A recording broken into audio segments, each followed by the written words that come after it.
வணக்கம் நண்பர்களே, இன்று கடலில் எங்களுக்கு ஒரு அருமையான காட்சி கிடைத்துள்ளது. எங்கள் வலையில் கடமா கட்டில் ஃபிஷ் எப்படி பிடிக்கிறாங்கன்றத இந்த வீடியோவில் காட்டியிருக்கேன். நம்ம ராஜசேகர் அண்ணன் இப்போ வரங்க வலையை வலிக்கிறாரு. அது ரொம்ப ஸ்ட்ராங்காக தான் வரும், ஆனால் அவர் கஷ்டப்பட்டு வலிக்கிறாரு.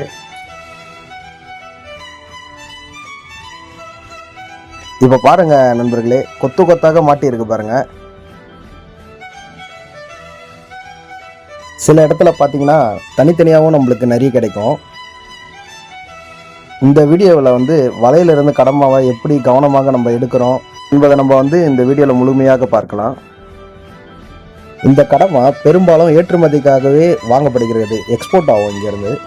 தற்போது ஒரு கிலோவிற்கு சுமார் 350 வரை விலை கிடைக்கிறது.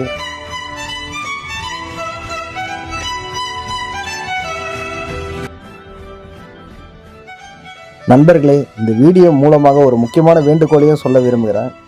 தயவுசெய்து பிளாஸ்டிக் கலவைகளையும் கடலில் போடாதீங்க. பாருங்கள், பிளாஸ்டிக் எங்கள் வலையில் சிக்கி மீனவர்களுக்கும் கடல் உயிரினங்களுக்கும் பெரிய பாதிப்பை ஏற்படுத்துது. இந்த மாதிரி ஃபிஷிங் வீடியோஸ்லாம் பிடிச்சிருந்தால் லைக், ஷேர், சப்ஸ்கிரைப் பண்ணுங்கள் நண்பர்களே. நன்றி. நெக்ஸ்ட் வீடியோவில் நம்ம பார்க்கலாம். நெக்ஸ்ட் வீடியோ இன்னும் அமேசிங்காக இருக்கும்.